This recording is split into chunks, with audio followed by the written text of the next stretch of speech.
Hola, buenas tardes. Buenas tardes a todos. Buenas tardes a todos. Bien. Bueno, estamos acá con la licenciada Marcela Santini, la licenciada Celia Bersano, la licenciada Gabriela Colavela, la licenciada Paola Pérez y con todo el departamento de Tecnoimagen de la parte de marketing, Julieta y Sol. Así que bueno, muchas gracias por los saludos. Tenemos de toda Argentina, Bolivia, Perú, Colombia, México, Ecuador. Así que, bueno, Yelén Vaqueiro, a gran amiga también, Analía Carpo también, que andan mandando saludos. Paraguay, Honduras. Bueno, tenemos varios de todos lados, ¿sí? De Córdoba hay muchos saludos, Celia, ¿eh? Buenísimo, gracias. Así que Chile, Venezuela también, bien. Como siempre nos acompaña un montón de gente, de colegas, compañeros de trabajo, ¿sí? Así que bueno. Bueno, hoy vamos a ver el tema de acondicionamiento de la vía aérea, de aerosolterapia y todo lo que es técnica de higiene bronquial, ¿sí? No sé quién es el que está con el micrófono abierto. Ahí está, quería apagarla, ahí está. Bien, bueno, ahí está. Buenísimo. Bueno, si querés presentar, Marce. Bueno, voy a empezar a compartir pantalla. Acá sigue acompañándonos el Hospital Muñiz como de vía aérea, que también está los miércoles del curso de vía aérea, Miriam. Muy bien. Buenas tardes, buenas noches a todos. Yo soy Marcela Santini. Vamos a tratar de dar una introducción a estos temas. Básicamente quiero agradecer la invitación para poder participar de este curso y bueno, acá estamos para alargarnos. Vamos a, Maggie, sobre todo, la invitación de esta experiencia nueva que estoy viviendo con ustedes. Vamos a hablar un poquitito de acondicionamiento del aire inspirado. La idea es empezar a pensarlo desde esta pregunta. A ver, bueno, vamos a meternos, vamos a viajar un poco y vamos a meternos un poquito en distintos lugares del planeta. Una ciudad grande, como puede ser, no sé, Nueva York, Buenos Aires, Córdoba, cualquier ciudad grande. Un espacio en el desierto. Ujú. Un lugar en la provincia de Neuquén, de donde yo estoy residiendo, con aguas termales sulfurosas. Y un lugar en el Himalaya, 6.000 metros sobre el nivel del mar, a 10 grados bajo cero de temperatura. La pregunta es, ¿dónde les parece a ustedes que nosotros como personas sanas respiramos mejor? Pensemos.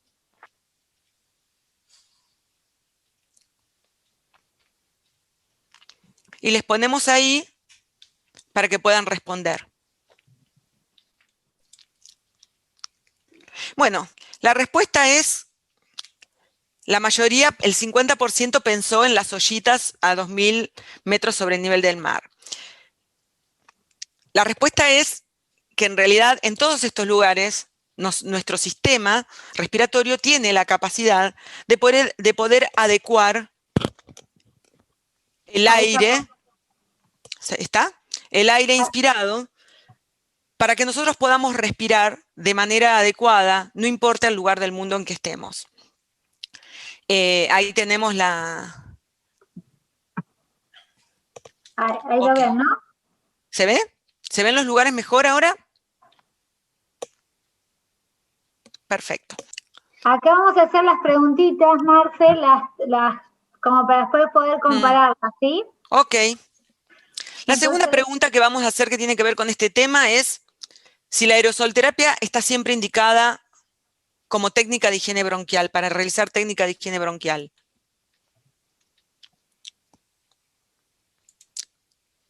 Respondemos y enviamos.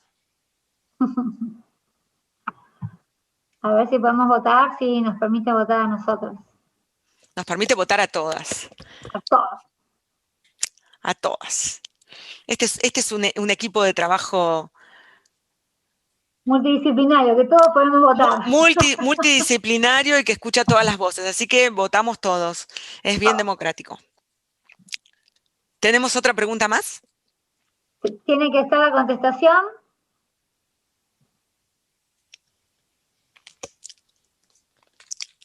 Ahí estamos. 81% dice que no es necesaria, no siempre está indicada para terapia de higiene bronquial. Lo vamos a ir revisando. Muy bien. Tenemos una tercera pregunta. Sí. En un paciente crónico neuromuscular que comienza a bajar la saturación, no ventilado y sin traqueostomía, ¿qué acción debo tomar como primer medida? Esa es la pregunta.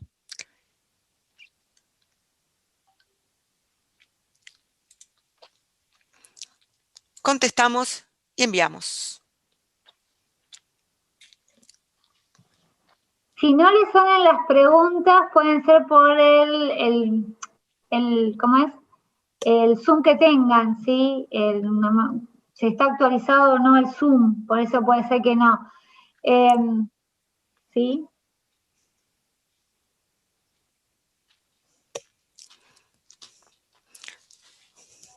Ahí tenemos los resultados. La mayoría de este grupo democrático ha respondido que lo que hay que hacer es aspirar secreciones. Muy bien. Vamos a tener la respuesta correcta al final de la conversación.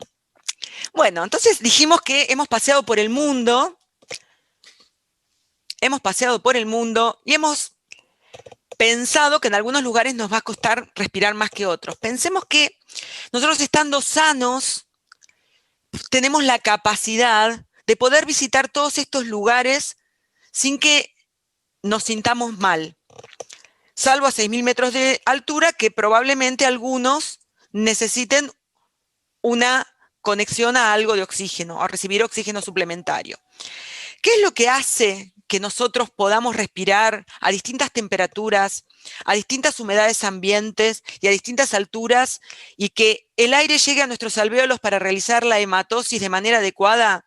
Es que nuestro sistema respiratorio tiene la capacidad de poder adaptar ese aire para que a nuestros pulmones llegue, no sé si se ve la flechita, no se ve la flechita, llegue no, abajo en los pulmones, marcar que el aire siempre respiremos donde respiremos, en un individuo sano y con la vía aérea indemne, o sea, sin traqueostomía, sin vía aérea artificial, que vamos a ver la próxima clase, el aire siempre va a llegar a 37 grados y 100% de humedad, que es la manera calentita, húmeda y confortable en que los alvéolos logran realizar la hematosis.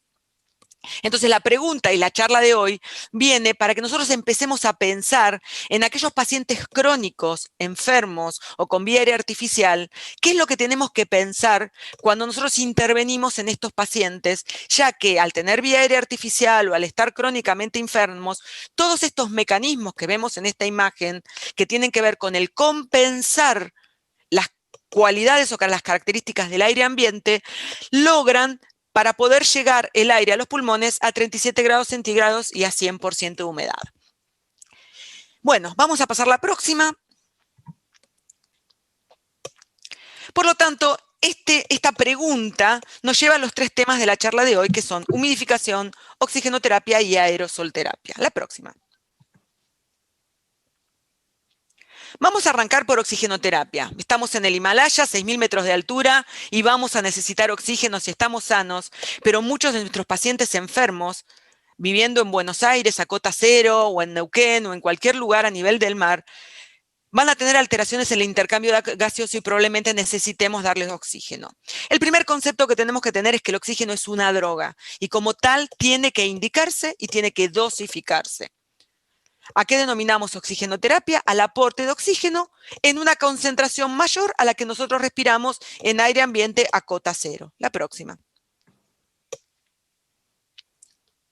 Vamos a ver en este tiempito las indicaciones, la dosificación, la manera de administrar, efectos colaterales y toxicidad. La próxima.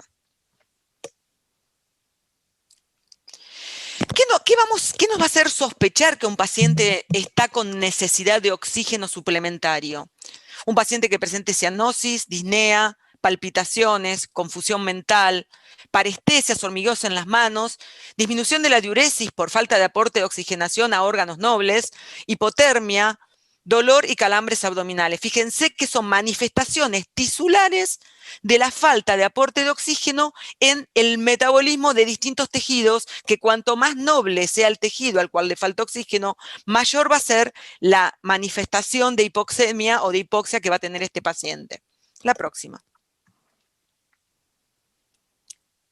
¿Tenemos contraindicaciones para la oxigenoterapia? En realidad no existirían contraindicaciones siempre y cuando tengamos en cuenta las siguientes complicaciones y riesgos. Tener en cuenta lo que dije al principio, siempre pensar en el oxígeno como una droga y siempre pensar en el oxígeno en que tiene que tener una dosis adecuadamente indicada.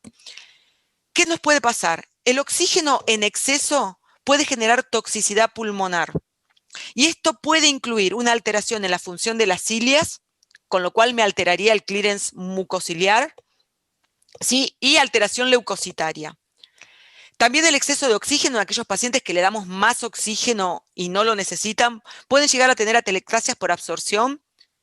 Hipercapnia inducida por oxígeno en pacientes hipercápnicos crónicos, y este es un error muy común que podemos llegar a cometer en los EPOC, creyendo que porque el EPOC satura menos de 90, tenemos que meterle oxígeno a todo flujo, y ojo con las nebulizaciones, con nebulizar con oxígeno, porque lo que generamos es un aletargamiento de estos pacientes que están acostumbrados a vivir con PO2 baja, ¿sí? Y cuyo estímulo respiratorio precisamente es tener una leve hipoxemia con la cual conviven toda su vida de manera estable. Entonces, ojo con los pacientes EPOC y la hipercapnia. Recordar que cada vez que manejamos oxígeno estamos ante un agente comburente. ¿Qué significa comburente? Que responde al fuego y que podemos generar un incendio. Es una droga una droga gaseosa que nosotros administramos a un paciente o que le indicamos a un paciente crónicamente en su casa, y tenemos que saber que manejar el oxígeno cerca del fuego es de un riesgo que puede ser potencialmente letal, como ser una explosión o generar fuego. Y la contaminación bacteriana por humidificadores y nebulizadores, que ahora vamos a ir viendo. La próxima.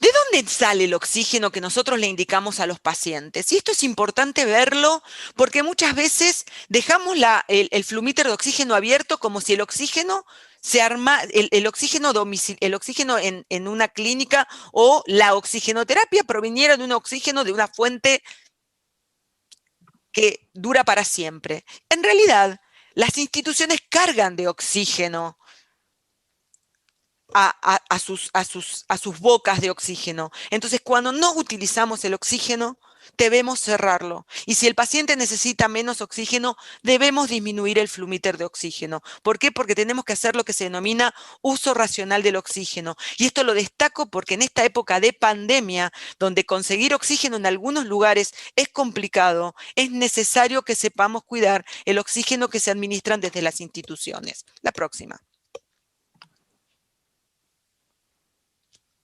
Otros dispositivos son los tubos de oxígeno gaseoso, que seguramente serán conocidos por ustedes en muchos lugares. La próxima. Estos tubos de oxígeno comprimido se utilizan con las siguientes indicaciones. Reemplazo del sistema de oxígeno central cuando transportamos pacientes, los transportamos con un tubo. Cuando tenemos que realizar a veces mezclas gaseosas especiales, esto es con algún otro gas, que puede ser con aire comprimido. Como backup, en las fallas de red domiciliaria o en las fallas de suministración central de oxígeno, es de buena práctica tener tubos de oxígeno como backup en el caso de que falle la suministración central, o en los casos de oxígeno domiciliario, en el caso de que se le corte la luz al individuo. Los tamaños de estos tubos vienen desde medio metro cúbico hasta 10 metros cúbicos. El tubo estándar es aproximadamente de 6 metros cúbicos. La próxima, Maggie. Esta diapo es simplemente para que piensen que un tubo de 6 metros cúbicos o 6.000 litros va a durar mucho menos horas si mi paciente usa 6 litros por minuto de oxígeno que si utiliza 1 litro por minuto de oxígeno. Tener en cuenta que la durabilidad de ese tubo va a estar vinculada al flujo de oxígeno que necesite ese paciente utilizar. La próxima. Otro sistema para proveer oxígeno a nuestros pacientes es el Freelox, que en realidad es un gran tanque de oxígeno que en su interior tiene oxígeno líquido y que a su vez carga una pequeña mochila, que es la que ven abajo a la izquierda en la imagen central, que es la que transporta al paciente que necesita oxigenoterapia crónica domiciliaria para poder salir de su casa y dirigirse a otro lugar, teniendo siempre un suministro de oxígeno encima. La próxima.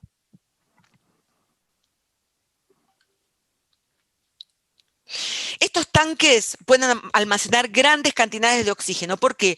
Porque el sistema es que el oxígeno gaseoso se comprime y se enfría de manera tal que pasa a consistencia líquida. Transformamos el oxígeno gaseoso en oxígeno líquido, con lo cual 1 litro de oxígeno líquido es el equivalente a casi 800 litros de oxígeno gaseoso. Y esto hace que en pequeños volúmenes el paciente pueda ser suministrado grandes cantidades de oxígeno. La próxima. Otro sistema de administración de oxígeno, que esto también lo vemos en los pacientes crónicos y sobre todo en domicilio, son los concentradores de oxígeno, que son equipos que son capaces de tomar el aire ambiente, concentrarlo y pasarlo a un nivel de concentración de oxígeno mayor que permite la oxigenoterapia crónica domiciliaria. Este equipo tiene que tener un suministro eléctrico para poder funcionar, y esto hace que sea sí o sí necesario contar también con un tubo de oxígeno como backup en el caso de que se corte la luz. La próxima. Como dijimos recién, indicados para pacientes que no deambulan. Imagínense que un paciente que tiene capacidad de salir de su domicilio, no lo podemos atar a un concentrador de oxígeno que tiene digamos, un espacio de libertad de hasta 15 metros. No se puede llevar el lavarropas a todos lados. Esto, bueno, es la manera en que funciona. Hay algunos que vienen con batería, que son portátiles, pero son muy caros también. La próxima. Ahora bien, vimos de dónde sacamos el oxígeno. Ahora vamos a ver cómo lo entregamos, cuál es el dispositivo, la interfaz por la cual entregamos el oxígeno al paciente. Vamos a dividir los dispositivos de administración de oxígeno en dos grupos, de rendimiento variable y de rendimiento fijo. ¿Qué significa esto? El de rendimiento variable significa que la cantidad de oxígeno, o sea, la fracción inspirada por sobre el 21%, que es el aire ambiente, que yo le entrego al paciente, va a depender de los flujos respiratorios del paciente, de la mecánica ventilatoria del paciente. Entonces, en estos dispositivos de rendimiento variable, probablemente yo no tenga una FiO2 demasiado justa, sobre todo si quiero sacar algún cálculo como la PAFI, por ejemplo. En los de rendimiento fijo, sí yo tengo una manera de poder asegurarme una fracción inspirada de oxígeno mucho más precisa. La próxima. El dispositivo de rendimiento variable más conocido para todos nosotros que trabajamos en salud es la cánula nasal común. La canulita que va atada al flumíter, que va atada al concentrador de oxígeno, que va atada a la mochilita. La próxima. Es ideal para los pacientes que necesitan oxigenoterapia crónica porque es un dispositivo liviano, fácil de colocar, pero tengamos en cuenta algunas cosas cuando usamos la cánula nasal común. El máximo recomendado es 6 litros por minuto. Más flujo que 6 litros por minuto, estamos necesitando otro tipo de dispositivo. Y aparte, el oxígeno puede generar dolor en la nariz. Acuérdense que el oxígeno sale frío, sobre todo si sale de un dispositivo de oxígeno líquido. Y esto puede secar la mucosa, provocar sangrado, ¿sí? Lo que genera mucha incomodidad al paciente y falta de adherencia al mismo. Con flujos de hasta 4 litros por minuto no es necesario humidificación adicional, ¿sí? Siempre y cuando las condiciones de aire ambiente sean aceptables en cuanto a calor y humedad y no generen para el paciente un trabajo y un gasto energético excesivo en lograr calentar y humidificar ese aire de manera propia. En ese caso necesitaríamos un calentador humidificador extra, que ya vamos a hablar de eso. La próxima.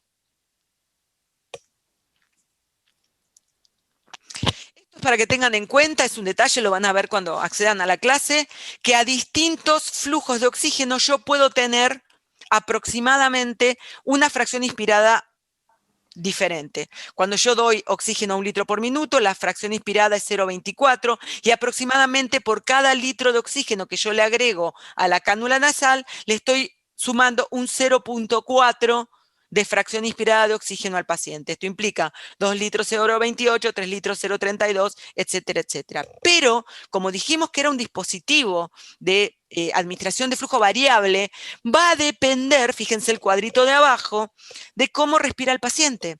Si el paciente ventila con la boca abierta, en reposo, va a tener una fracción inspirada diferente que si trabaja el paciente con boca abierta, hiperventila, o con boca cerrada y en reposo. Fíjense que la disponibilidad de oxígeno que va a recibir el paciente va a estar altamente relacionada al patrón ventilatorio del paciente. La próxima.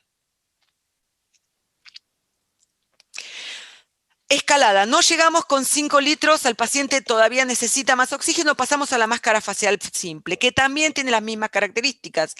La diferencia es que toma nariz y boca, la máscara facial, que podemos tener una fracción inspirada de oxígeno estimada, pero no segura.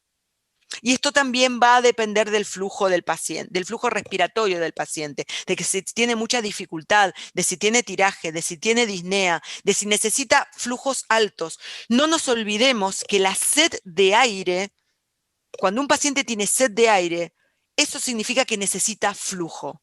Y nosotros con estos dispositivos variables no le estamos dando altas cantidades de flujo. Por eso muchas veces estos dispositivos en pacientes con gran dificultad respiratoria no son los más adecuados. La próxima. Pasamos entonces a una máscara con reservorio. Las máscaras con reservorio son las máscaras que tienen una bolsita, que lo que logran es concentrar mayor cantidad de oxígeno puro dentro de esa bolsa. El paciente respira lo que está contenido en esa bolsa. Por eso, desde ya, y quizás es básico, pero no tan básico, comprender que cuando le ponemos al paciente una máscara reservorio, esta máscara no funciona como tal si la bolsa no está llena, porque el paciente está respirando del oxígeno que recibe la bolsa que ven colgando en la parte inferior de esta imagen. ¿Se entiende? Vamos a la próxima. Esto sería aproximadamente la FiO2 estimada que le estamos dando a los pacientes cuando le damos una máscara con reservorio. Ya ahí estamos aumentando altamente la fracción inspirada de oxígeno que estos pacientes necesitan. La próxima.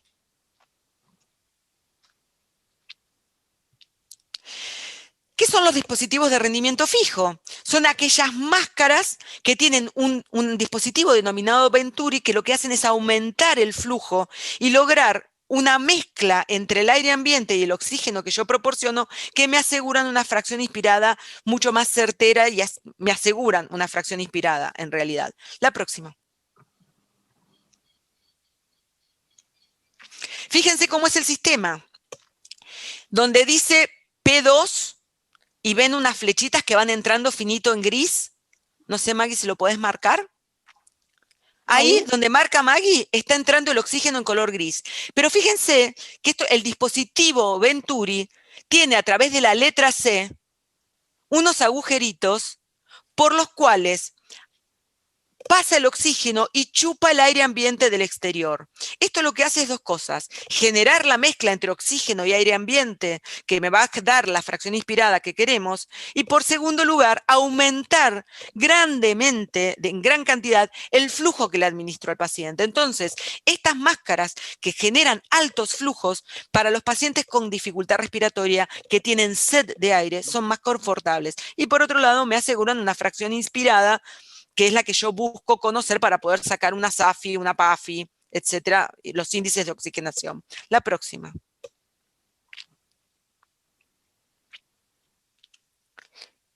Así es como ven las máscaras Venturis. Fíjense que en la imagen de la izquierda hay una parte que dice Jet Orifice y dice Air Entrainment Port. Es el puerto de entrada de aire y el puerto de entrada de oxígeno. Eso genera un flujo jet. ¿Cómo va a ser ese flujo jet? ¿Qué FiO2 me va a dar? Va a depender, fíjense, en los dispositivos chiquitos de abajo, que las aberturas que tiene cada dispositivo son diferentes. Y esa diferencia de apertura del dispositivo es lo que me va a dar la fracción inspirada que necesito para ese paciente.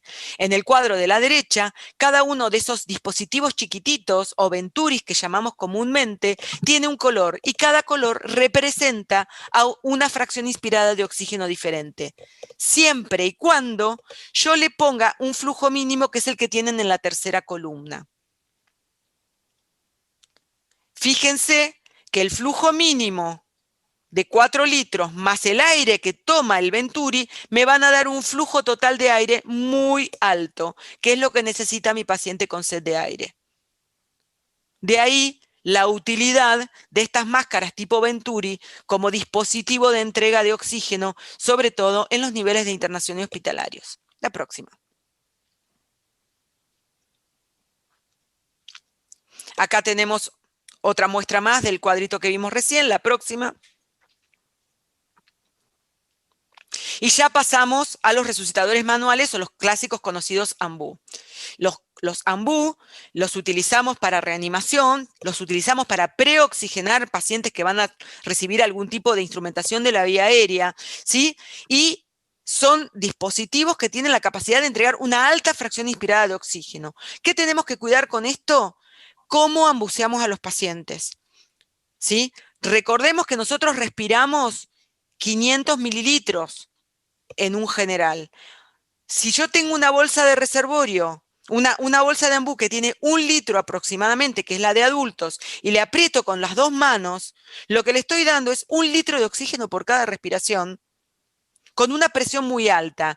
A nivel, como regla mnemotécnica y a nivel burdo, si le quieren decir, cada dedo de la mano, no sé si la ven, representan 10 centímetros de agua. Si yo aprieto con el pulgar y 2 dedos, estoy dando 20. Estoy dando 30, estoy dando 40, estoy dando 50. Imagínense cuando ambuceamos un paciente con las 2 manos así.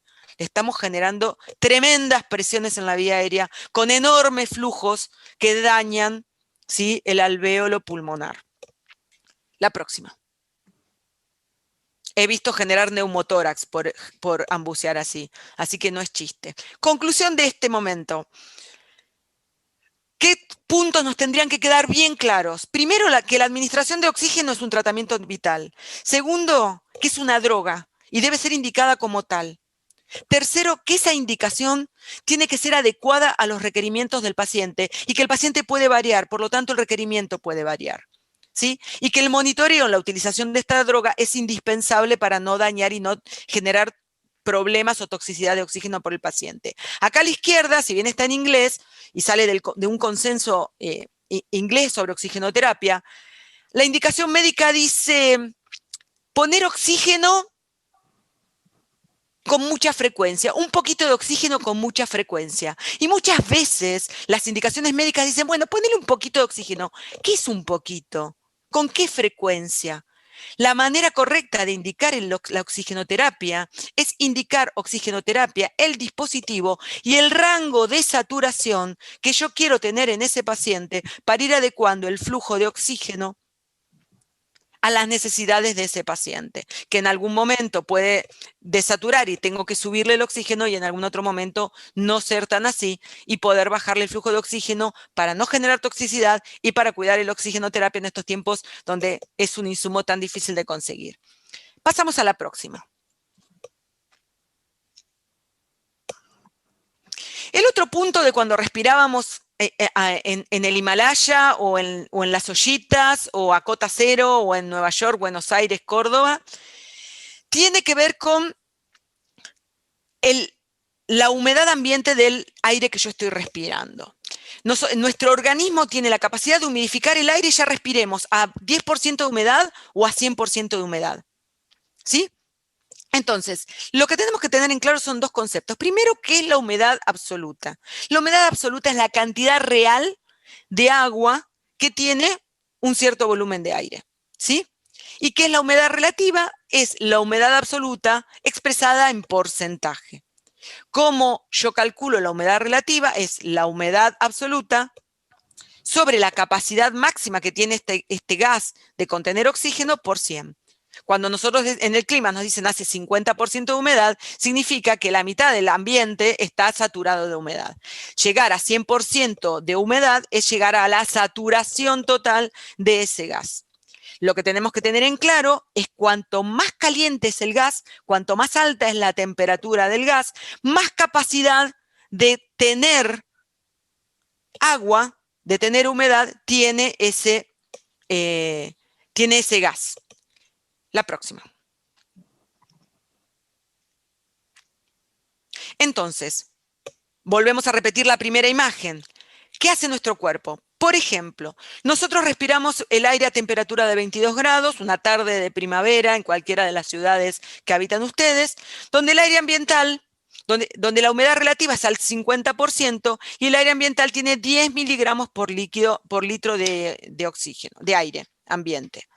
Entonces, cuando yo respiro, no importa la humedad o la temperatura a la que yo respire el aire, la rinofaringe, la cavidad nasal, que es muy vascularizada, lo que va a lograr es empezar a calentar y a humidificar el aire. Anda bajando si querés con la flechita a medida que desciendo. Fíjense cómo el color cambia a medida que se va descendiendo en la vía aérea, como marca Maggie con la flechita, de manera tal que cuando llegamos a la carina, el aire que nosotros inspiramos llega a 37 grados centígrados con 44 miligramos por litro con 100% de humedad relativa. Ahora bien, cuando un paciente tiene una traqueostomía o tiene un tubo endotraqueal o está enfermo, esta capacidad empieza a disminuir. Este calentamiento natural del aire que nosotros tenemos tiene un costo energético. Entonces, al paciente le lleva oxígeno, le lleva energía poder realizar esto. Si este paciente está enfermo y no puede lograr esta situación adecuadamente, va a tener un montón de alteraciones, pero aparte va a tener un alto consumo energético, ¿sí? De esta manera es que nosotros vamos a empezar a necesitar acondicionar la humedad del aire inspirado. La próxima. ¿Qué sucede si el paciente pierde esta capacidad de humidificar y recibe una humidificación y un calor inadecuado? Las cilias empiezan a trabajar menos. Poné la próxima que aparecen los dibujitos. Fíjense.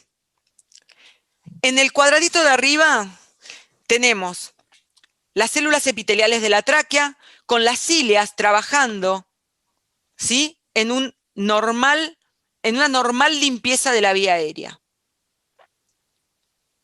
Si nosotros no le damos aire caliente y húmedo, sucede lo que pasa abajo. Las cilias empiezan a ser disincrónicas, se empieza a perder la efectividad ciliar y el tejido, digamos el epitelio traqueal, empieza a alterarse.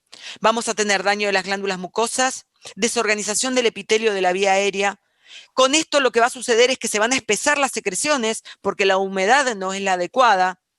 Y esto va a llevar a un deterioro de la función pulmonar y a un aumento del riesgo de infecciones. Porque si yo tengo secreciones que no puedo mover, o polvillo, o polen, o cualquier cosa que penetre en la vía aérea que yo no puedo limpiar naturalmente, esto va a ser una fuente de generación de futuras infecciones. En el cuadrito de arriba están viendo un epitelio digamos una animación de un epitelio ciliar funcionando adecuadamente, y en la de abajo un epitelio que le falta calor y le falta humedad. La próxima.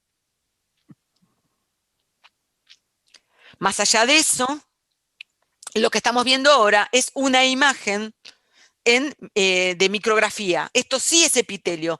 Fíjense, en la parte de arriba, con la humedad óptima, tenemos el epitelio traqueal, el epitelio de la vía aérea superior, parece como una alfombra mullida. Fíjense en el de abajo. Lo más interesante, o no sé, para mí, lo más interesante de esto, es que este desastre que tenemos en la imagen inferior, este desierto, sin alfombrita, sin pastito mullido, se logra con solo 15 minutos que nosotros le quitemos calor y humedad a la vía aérea. Esto es, me olvidé de llenar el calentador y estuvo toda la noche el calentador seco, en 15 minutos nosotros generamos daño en el epitelio traqueal. No mucho más que eso, por eso es necesario monitorear esto. La próxima. ¿Qué es lo que sucede con la humidificación inadecuada? Fíjense, estamos extrayendo un cambio de tubo endotraqueal. Fíjense en el interior, en la luz, ahí tenemos un tapón mucoso. Y esto en una cánula de traqueostomía. Cánulas tapizadas, vías aéreas tapizadas, con dificultades respiratorias del paciente por humidificar mal a nuestros pacientes y por calentar mal a nuestros pacientes. La próxima. ¿Cómo podemos humidificar? Tenemos dos sistemas de humidificación. Los humidificadores activos, que son aquellos que van conectados a una fuente eléctrica. Fíjense que tenemos un calentador, un reservorio de agua. El calentador tiene una plancha que va calentando el agua y de los dos terminales superiores salen, digamos, las tubuladuras que van a ir a la vía aérea del paciente. Esto se utiliza en pacientes con ventilación mecánica o en pacientes traqueostomizados. Hay que cuidar la temperatura de estos dispositivos y hay que cuidar que siempre tengan agua, la cantidad adecuada de agua. La próxima. Después también tenemos otro sistema de humidificación que son los intercambiadores pasivos. ¿Por qué se denominan pasivos? Porque no están conectados a una fuente de energía, pero tienen la ventaja, los chiquititos que tenemos a la derecha, que pueden ser utilizados, no pesan y podemos trasladar pacientes traqueostomizados crónicos con estos dispositivos. Son lo que denominamos naturalmente narices artificiales, ¿sí? Pero tienen, a diferencia de los activos, una menor capacidad de entrega de calor y de humedad, y esto también va a estar vinculado al flujo que maneje el paciente, a su flujo respiratorio. Si maneja flujos altos y volúmenes muy altos, probablemente no sea tan efectivo como lo es el humidificador activo, ¿sí? La próxima. Estos humidificadores pasivos tienen distintas nomenclaturas que las pueden llegar a ver. Yo les recomiendo que cada vez que utilicen un humidificador pasivo, antes de abrir la bolsita para colocarle, fíjense que atrás corresponde que tengan todas las especificaciones. Esto es, si es HME, si es HME-F, el agregado de la F significa que aparte de ser humidificador, es filtro. Si es HHME, tienen sales higroscópicas que optimizan la humedad, retienen mayor la humedad en ese dispositivo y hacen que llegue el aire más húmedo y más caliente al paciente. Y el que es HHMF presenta además la función de filtrado con eficacia. ¿De qué manera funciona esto? El HME o el humidificador pasivo logra calentar y humidificar el aire a través de la propia humedad del paciente. ¿Qué significa esto? Si yo tengo un paciente deshidratado, no va a lograr humidificar adecuadamente al paciente, porque esto funciona así. El paciente inspira, fíjense ahí en el celeste, Maggie, si podés ir mostrando, fíjense que hay unas gotitas. El paciente inspira. Cuando exhala humedad, todos exhalamos vapor de aire al respirar. Ese vapor de aire queda concentrado en esa esponjita que ustedes ven ahí, entonces en la segunda respiración ya el paciente respira húmedo y calentito. Si el paciente está hipotérmico, el aire que va a inspirar va a ser frío. Si el paciente está deshidratado, el aire que va a inspirar va a ser seco. Y esto va a determinar que nosotros elijamos uno u otro dispositivo para poder entregar aire caliente y húmedo a nuestros pacientes. La próxima.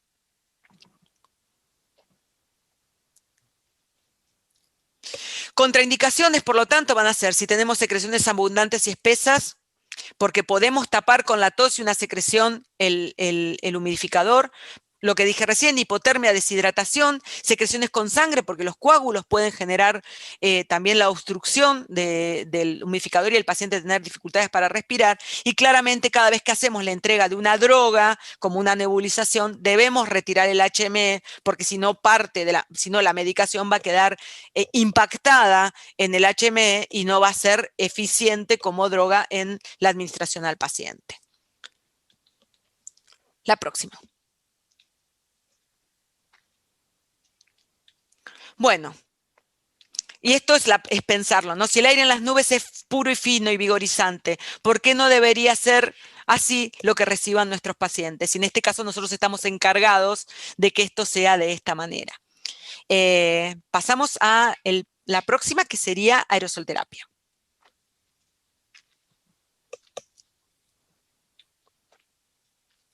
Antes de esto, ¿está la de aerosol ahí? Sí. Maggie, ¿me permitís compartir un videíto? Sí, por favor. Vamos a hablar un poquitito de aerosolterapia, no sé cómo vienen con esto, pero me gustaría que miren este video. Bueno, vamos a mostrar. Quizás lo conocen. A ver. My asthma. They said they'd fix it, but it didn't make any difference at all. Well, sometimes doctors make mistakes. Anna, you have to try twice as hard to fix them. Are you using your inhaler? All the time. Go through one a week. You sure you're using it right? Do I look like an idiot? No. Why don't you show me how your inhaler works?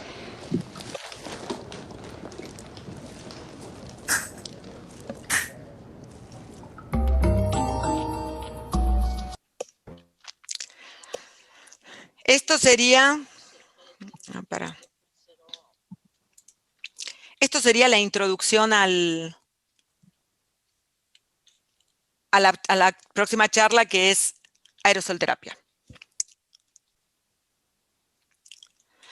Bueno, como vieron, el aerosol, pareciera que todo el mundo sabe cómo usar un puff o un aerosol, pero no es así.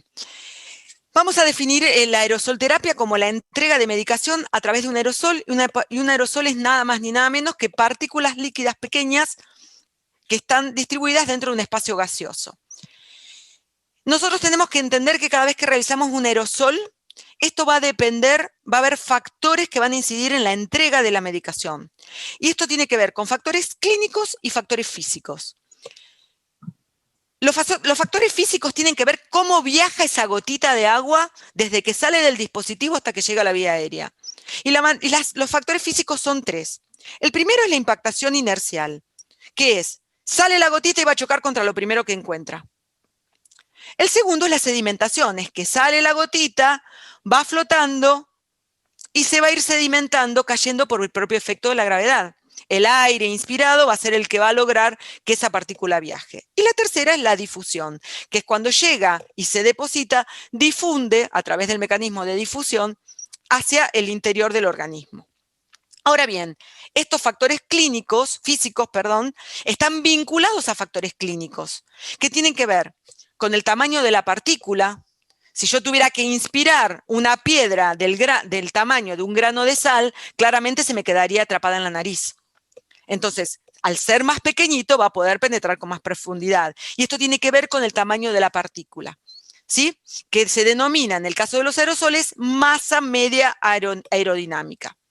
También va a depender del patrón respiratorio del paciente. Siempre todos estos sistemas, tanto la humidificación, la oxigenoterapia, como la aerosolterapia, van a depender puntualmente de cómo respira el paciente. Esto va a determinar el ingreso adecuado o no de estas partículas dentro de la vía aérea del paciente. Y de las características anatómicas de la vía aérea. Esto tiene que ver ya sea con ventilación espontánea, con vía aérea indemne, como con ventilación asistida, como con vía aérea artificial, ya sea tubo orotraqueal o traqueostomía. La próxima.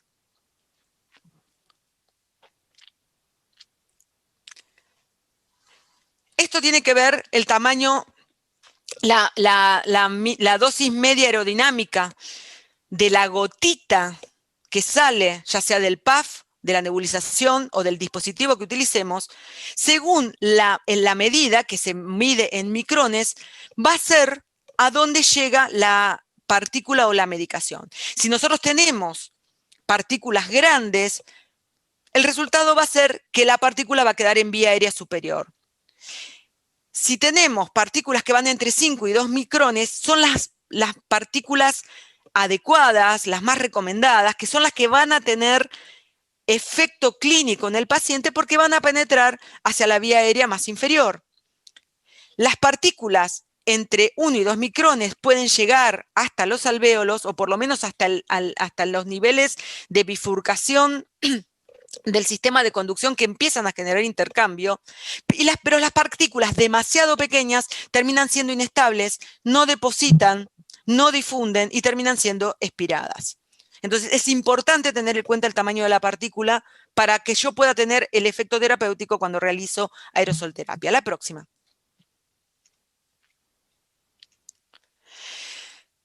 Cuando realizamos un aerosol, nosotros tenemos tenemos distintas maneras de absorber esa droga. Lo ideal es que penetre en la vía aérea, pero la realidad es que aproximadamente con una excelente técnica y el dispositivo más adecuado, lo que penetra en la vía aérea es ni más ni menos que el 30% como máximo. El resto va quedando en las mucosas y termina siendo absorbido de una manera sistémica. La próxima.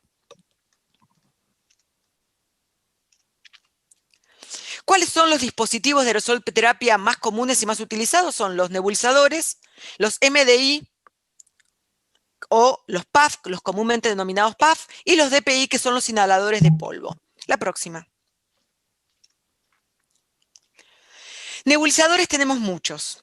El nebulizador más común utilizado en casi todos los domicilios y en las instituciones es el nebulizador JET, en el cual por debajo entra el gas, que recomendamos que sea aire comprimido y no oxígeno. Ya vimos lo que podemos pasar si damos mucho oxígeno a los pacientes, que choca contra una membrana. Eso hace que el gas, digamos, por un efecto Venturi como el que vimos antes, levanta el líquido, ese líquido choca contra una membrana, el líquido se particulariza, se transforma en partículas que son inhaladas por la interfaz del paciente. La próxima. Vamos a tener distintos tipos de nebulizadores. Y esto se los voy a mostrar rápido, pero lo que tienen que entender es que hay nebulizadores que son más caros porque optimizan la fase inhalatoria del momento de la nebulización y es lo que permiten que no se pierda medicación en la fase expiratoria. Fíjense ahí arriba lo que está marcando Maggie en la anterior. Fase inhalatoria y fase exhalatoria en el nebulizador común siempre está entregando la misma cantidad de flujo. Entonces, en la exhalación, yo suelo perder parte de la medicación que quiero inhalar. La próxima. En estos que ya tienen bolsa de reservorio, al parte de la nebulización quedar guardada en la bolsa de reservorio, optimizo en la inspiración siguiente la cantidad de aerosol inhalado. La próxima. Y así sucesivamente con algunos que son optimizados por flujo inspiratorio, que logran que se pierda la menor cantidad de medicación. Den por hecho que en una nebulización siempre se pierde medicación. La próxima. Seguimos, fíjense aquellos nebulizadores que son más caros, disparados por flujo inspiratorio, pero que retienen parte del aerosol en su contenido, de manera que se pierde la mínima cantidad de medicación en la exhalación del paciente. Estos son mucho más caros, por supuesto. La próxima. Y después los nebulizadores ultrasónicos, que serían un capítulo aparte. Los nebulizadores ultrasónicos tienen otro mecanismo, que es por la propiedad piezoeléctrica que tiene el material dentro del nebulizador, lo que hace, en vez de chocar a través de flujo gaseoso, a través de la electricidad, la partícula piezoeléctrica empieza a vibrar y lo que hace es romper el agua, el líquido, la interfaz líquida y transformarla en gotitas. El problema de esto es que cuando queremos nebulizar o administrar por aerosol algún tipo de antibiótico, no todos los antibióticos, sino todas las partículas se mantienen enteras, desnaturaliza las partículas inhaladas. Entonces no siempre es recomendable el nebulizador ultrasónico, tiene sus indicaciones precisas. La próxima. Esto es para explicar un poco cómo el patrón respiratorio del paciente determina la capacidad de inhalar o de recibir a nivel de la vía aérea el aerosol que nosotros disponemos. Cuando nosotros tenemos flujos turbulentos, gran parte de la nebulización o gran parte del aerosol queda en la boca, por lo tanto termina siendo tragado. Fíjense a la izquierda, se ve arriba en negrito, esto es un trabajo que se hizo donde se le puso material de contraste a las partículas inhaladas, y de esta manera fueron tragadas. En la otra, con un patrón un poquito más lento, se pudo llegar a tener una distribución adecuada. La próxima. Técnicas de aerosol, usar volúmenes de por lo menos 4 o 5 mililitros porque hay material que se pierde. Nebulizar al paciente en la posición adecuada. Si nosotros conectamos el nebulizador a un flumiter, utilizar flujos de 6 o 8 litros para tener partículas del tamaño adecuado, ¿sí? Y la sesión de nebulización finaliza no por tiempo, sino cuando la nube que genera el paciente es una nube no continua, sino una nube saltada. La próxima.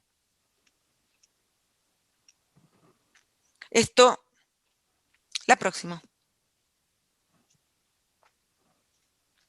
Ventaja de los nebulizadores es que nosotros ponemos el nebulizador y no necesitamos la coordinación del paciente para poder lograr la administración de la medicación. ¿Qué desventajas tiene? La próxima. Que necesitamos una fuente de gas o una fuente de energía como un nebulizador, que en realidad hace que sea poco transportable la necesidad de realizar nebulizaciones. La próxima.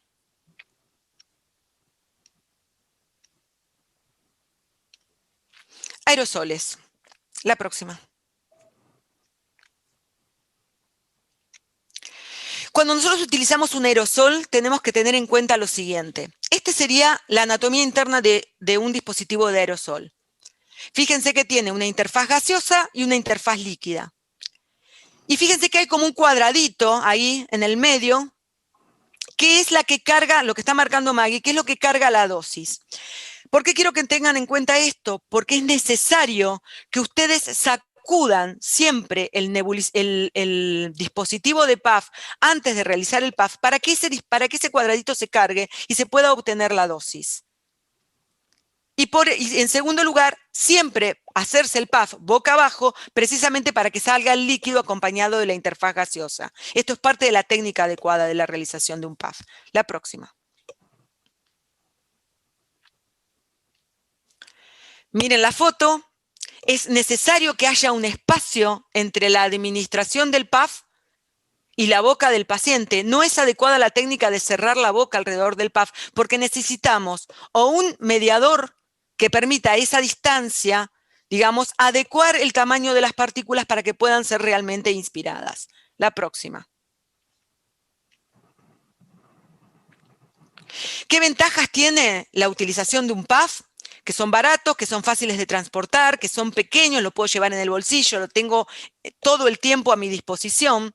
Pero la desventaja es que necesitamos ser muy seguros con la técnica, por eso no puede ser, digamos, indicado en cualquier paciente. Un abuelito con Parkinson que no puede coordinar el momento de aplicar, que le va a temblar la mano y que no puede coordinar el momento de la aplicación y del disparo con el momento de la inspiración, claramente es un paciente que no tiene indicado el uso de este tipo de dispositivos. La próxima. Tenemos maneras de optimizar un poco la asignación del recurso aerosol utilizando distintos espaciadores. Hay muchísimos en el mercado. La próxima. Y es de buena práctica hacerlo. En general lo recomendamos. ¿Sí? ¿Qué logramos con esto? Esto en general lo utilizamos más con los chicos. Mejoramos la entrega de ese aerosol. También necesita técnica, pero no necesita tanta coordinación. Los espaciadores también los utilizamos en pacientes con ventilación mecánica, ¿sí? Y tenemos que tener en cuenta en algunos pacientes que no tienen mucha fuerza inspiratoria, que si el espaciador tiene una válvula muy resistente para poder inspirar, probablemente no le llegue la medicación adecuada. La próxima.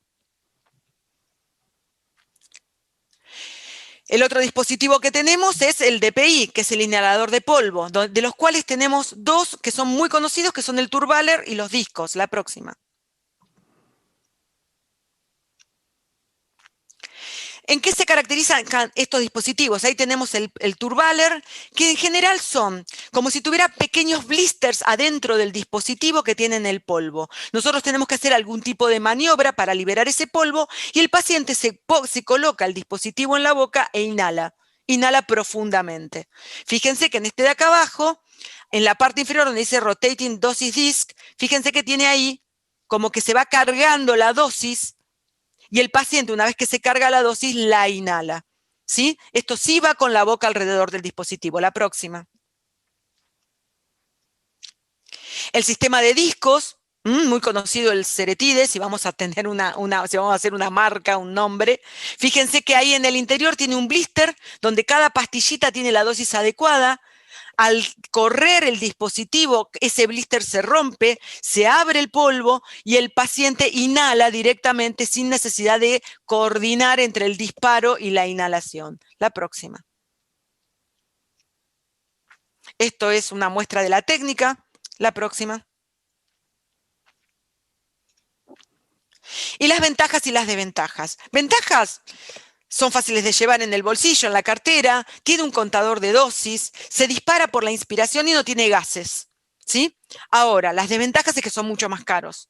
Y tener en cuenta algo, son vulnerables a la humedad.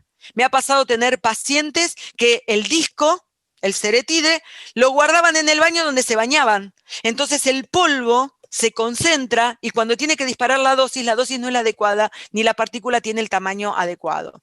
También tenemos que tener en cuenta que el paciente tiene que tener la capacidad de poder inspirar profundamente o de tener fuerza inspiratoria para poder realizar la maniobra adecuadamente, pero no requiere coordinación. La próxima. Entonces, ¿en qué tengo que pensar cuando elijo un dispositivo de aerosolterapia? La próxima. Primero, que la droga que yo quiero poner esté disponible en ese dispositivo. Segundo, la capacidad que tiene el paciente de aprender la técnica. Tercero, los costos y si lo cubre la obra social. Cuarto, combinar drogas. Si tengo que dar muchas drogas, tratar de que el dispositivo sea el mismo para que el paciente no se haga lío con las técnicas. ¿Sí? La selección del paciente también es importante, que el paciente elija, si tiene varios dispositivos, poder utilizar la droga en el dispositivo que le sea más cómodo. Y en esto incluye las preferencias personales. La próxima. Entonces, en resumen, el paciente correcto, la medicación correcta, el momento correcto, la vía correcta y la dosis correcta. La próxima. Me van a lograr permitir los efectos positivos deseados en el paciente. La próxima. No, no tengo más. Bueno, hasta acá hemos llegado. Fíjense que hasta podemos nebulizar a un perrito. Al perrito no le daríamos claramente ni un MDI ni un DPI, sino que lo vamos a tener que nebulizar. Les agradezco mucho y seguimos con la próxima. Sí, esperemos que a ver si Celi llega a poder compartir. A ver, esperen que dejo acá, compartir.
Bueno, gracias.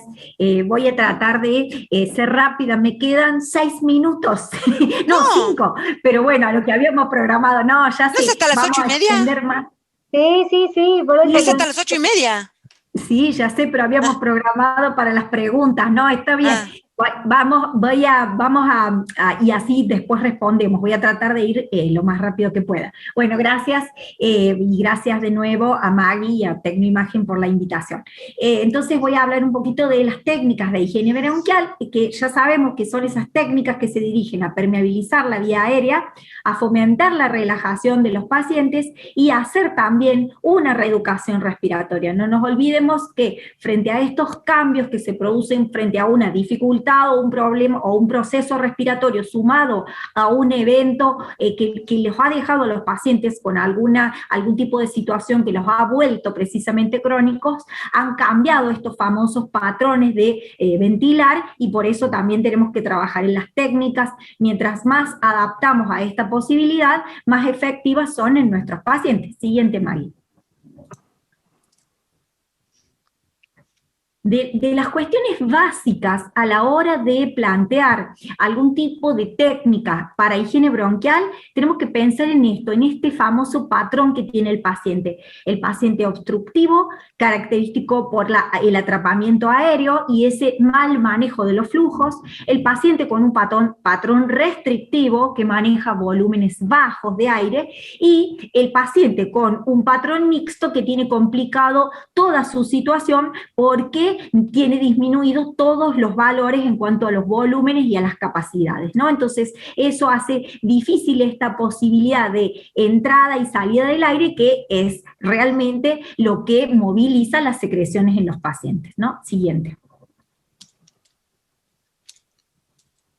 Entonces, nosotros tenemos que tener en cuenta los principales objetivos en estos pacientes, y cuando nosotros hablamos de enfermedades neuromusculares, también tenemos que pensar en otros comportamientos neuromusculares de los pacientes, que incluso vemos en la actualidad con los pacientes debilitados y con pérdida de la masa muscular, ¿no? Entonces, lo característico de estos pacientes es la hipoventilación, este manejo de las secreciones de acuerdo a las diferentes situaciones por las que atraviesa el paciente, y aquellos pacientes que están con algún tipo de dispositivo que los ayuda a ventilar. Siguiente. Entonces, cuando nosotros pensamos en estas enfermedades, según el tipo de lesión, y que les decía, no solamente enfermedades neuromusculares que pueden tener nombre y apellido propiamente dicho, sino en esto, por ejemplo, a nivel medular, algún tipo de trauma, o polio, o por ejemplo la esclerosis lateral amiotrófica, la ciringomielia, o alteraciones de los nervios motores, como pasa en algunas neuropatías periféricas, síndrome de Guillain-Barré, cuando hay alteraciones de la placa neuromotora, en la miastenia o el botulismo, en los músculos directamente o propiamente dicho, como pasa en las distrofias o en las miopatías, y en la polineuropatía, el paciente crítico. Es decir, tener en cuenta lo del cuadro de la clase anterior, donde veíamos esto, de que no respiramos solamente con nuestro sistema respiratorio, sino que todo nuestro cuerpo nos ayuda a ventilar, y de eso depende cómo vamos a poder eliminar las secreciones, ¿no? De esta situación especial de cada uno de los grupos o musculares, o esta posibilidad también del tórax de permitir la expansión o la ventilación. Siguiente. Entonces, este manejo respiratorio, y por eso también esto de nuestros pacientes crónicos, que ahora toda la mayoría vimos muchas pacientes muchas preguntas sobre pacientes post-COVID. Nosotros tenemos nuestros pacientes complicados de hace mucho tiempo, y fíjense esa frase, le agradezco a Maggie, porque parte de esta clase es de Maggie y Veronesi, y le agradezco muchísimo, que habla de esto, ¿no? Yo también lo pongo en mis diapositivas, Maggie, por eso también lo dejé, ¿no? El manejo respiratorio de los pacientes neuromusculares en general no recibe mucha atención. Total, están siempre en su casa, y cuando tienen reagudizaciones son manejados como pacientes agudos, y como vimos, a veces el mal manejo termina con el paro respiratorio de los pacientes. Esto que con lo que está hecha una pregunta con respecto a estos pacientes que necesitan, pero como primera medida necesitan que los ayudemos a contrarrestar este efecto que tiene su insuficiencia respiratoria, que más que respiratoria primero es ventilatoria, para poder contrarrestar toda esta dificultad que tiene, que se ve en la saturación, ¿no? O sea, la disminución de la saturación casi siempre corresponde a un conjunto el aumento de las secreciones, pero por alteraciones en la ventilación. Entonces, mejorando la ventilación de nuestros pacientes, logramos que mejore la situación esta de la saturación baja y además los ayudamos con diferentes volúmenes de aire, a poder eliminar las secreciones, ¿no? Entonces, este papel inactivo, hasta que los síntomas se tornan importantes, aparecen complicaciones como las neumonías, las broncoaspiraciones y la insuficiencia respiratoria, ¿no? Siempre que hablo de esto, yo cuento que el pulmón suele ser el síntoma, el problema está en otro lado y no lo pudimos ver, ¿no? Entonces, aprender a mirar un poco más allá de esto que le pasa en el intercambio gaseoso. Marcela nos estuvo contando todas estas situaciones que resuelven este problema del intercambio, pero el de nuestros pacientes está en lo ventilatorio, ¿no? El siguiente, Maggie.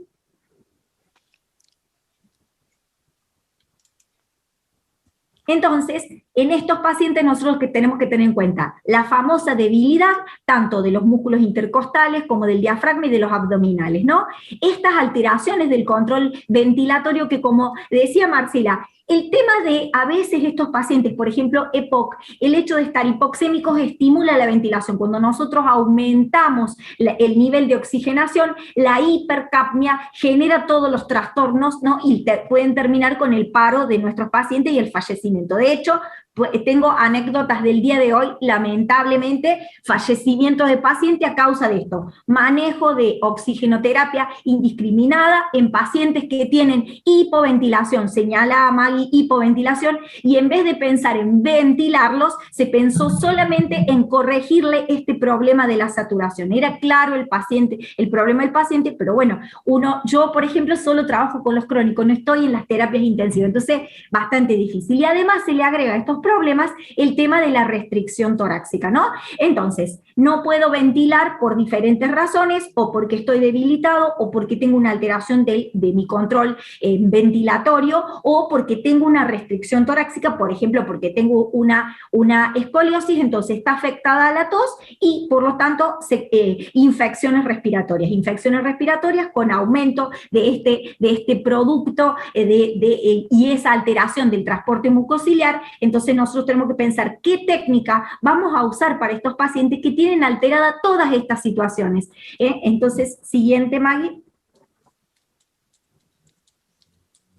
Entonces, pensar en esto, en estos pacientes que de alguna manera tienen ventilación mecánica prolongada, o podemos usarla como pasiva o prolongada, ¿no? Entonces, por un lado, esta debilidad muscular inspiratoria que puede ser causada por diferentes situaciones, como la edad, un paciente añoso, la hipercapnia, hasta que le hablo de estos pacientes que tienen alterada la ventilación, la hipoxia, que puede estar también causada no solamente por el aumento de las secreciones, a veces pasa eso, o pueden tener una neumonía agregada, que en ese caso, y está bueno aclararlo justo en este momento, si el paciente tiene una neumonía, por supuesto, primero tengo hipoventilación, lo ventilo y a ese paciente le agrego oxigenoterapia, no lo voy a dejar que corrija su hipoxemia con la naturaleza o una FiO2 del 0,21%, no, lo voy a ayudar con oxigenoterapia. El tema es el error, tratar de corregir solo con oxigenoterapia un problema de ventilación, porque solamente tapo el síntoma, corrijo la hipoxemia, pero no la hipercapnia, que esa sí se mejora solo ventilando a los pacientes, ¿no?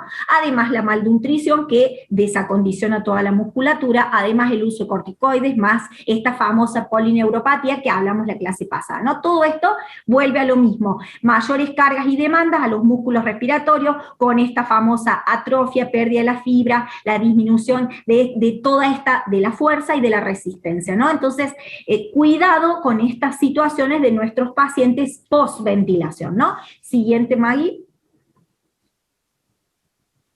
Entonces, nosotros sabemos que estos pacientes, por alguna razón, tienen aumento de la cantidad de las secreciones y que por diferentes situaciones no las pueden eliminar como hacemos con el mecanismo natural de la tos. ¿Y dónde puede estar el problema a nivel de la tos? Algunos pacientes lo tienen en la fase inspiratoria, cuando la debilidad es de esta musculatura, otros pacientes la tienen en la fase compresiva, cuando, por ejemplo, tienen mala función glótica porque tienen trastorno severo de la deglución o porque tienen una traqueostomía, o porque también están con un tubo endotraqueal. Y la fase expulsiva siempre es la que está afectada por disminución de la musculatura abdominal o los músculos expiratorios. Siguiente. Entonces es importante aprender a ver de este cuadro, cuando miro al paciente, la primera evaluación. ¿Cuáles son los músculos más afectados? El grupo inspiratorio, que no me deja entrar el aire para poder eliminar las secreciones. Luego, el cierre glótico, que me impide esta fase compresiva para generar la tos efectiva. O el grupo expiratorio, que no me permite aumentar los flujos expiratorios para poder eliminar la secreción. Entonces está bueno esto, la evaluación de los picoflujos, o sea, menores a 160 litros por minuto. Nosotros sabemos que los pacientes van a fallar en la extubación y en la decanulación. Entre 160 y 160 y 270 el riesgo es medio, y bueno, ya cuando tenemos más de 270 los pacientes, el riesgo no es tan alto, pero recuerden siempre que más allá del valor del pico de flujo, cualquier situación de virosis o infección banal del tracto respiratorio va a aumentar mucho la cantidad de secreciones y va a disminuir la fuerza de los músculos. Entonces todo este grupo de pacientes está en riesgo, ¿no? Entonces hay que evaluar esto, la capacidad vital, hay que ayudar a esto, y entonces lo más importante, que es lo que quiero contarles, que me quedan pocos minutos, es esto de armar un protocolo de asistencia de la tos o de formas de hacer tos asistida para ayudarlos a eliminar las secreciones, que eso es lo que le está complicando la vida al paciente, ¿no? Y bueno, elegiremos las técnicas de acuerdo a cómo tenemos los pacientes no ventilados, usaremos técnicas manuales, y en aquellos pacientes ventilados usaremos algún tipo de técnica mecánica, ¿no? Siguiente. Entonces, ¿cuáles son estas técnicas? Las manuales, o sea, son las famosas compresiones abdominales en la fase expiratoria de la tos. Obviamente que para asistir la tos, primero necesitamos asistir la fase inspiratoria de la tos, que ya lo vemos en las siguientes diapos. Entonces, hablamos primero, aprender a hacer esa famosa compresión abdominal, puede ser abdominal o abdominotorácica, y siempre eso, gracias Maggie, si el pico de flujo es menor a 160 y la capacidad vital menor al 80%. Tengan en cuenta esto, cuando ustedes manejan pacientes crónicos con enfermedades evolutivas que van a ir empeorando esta condición muscular, tienen que entrenarlos antes de la caída abrupta de los picos de flujo de la tos y de la capacidad vital. Los pacientes aprenden mejor cuando todavía tienen fuerza. Si nosotros tenemos de repente un paciente crónico porque tuvo una lesión medular, bueno, tenemos que empezar de cero con este paciente, no tuvimos oportunidad. Pero la mayoría de nuestros pacientes con enfermedades neuromusculares de larga evolución han tardado mucho tiempo en presentar sintomatología respiratoria y no han tenido ningún tipo de entrenamiento, ¿no? Entonces, no nos olvidemos de esto, el entrenamiento previo desde el diagnóstico de la enfermedad, porque entonces el paciente tiene otra posibilidad de aprender. Otra técnica es la respiración glosofaríngea, que ya se las explico en la penúltima diapositiva, que no es efectiva cuando tenemos disfunción glótica, porque precisamente usamos la musculatura vulvar para generar esta respiración, y después el air stacking, que lo vamos a ver, que es la parte de la asistencia de la fase inspiratoria de la tos. En las formas mecánicas, nosotros tenemos diferentes dispositivos que nos ayudan. La parte inspiratoria y expiratoria es una máquina, y si el paciente tiene y hay diferentes marcas, Cofasis, el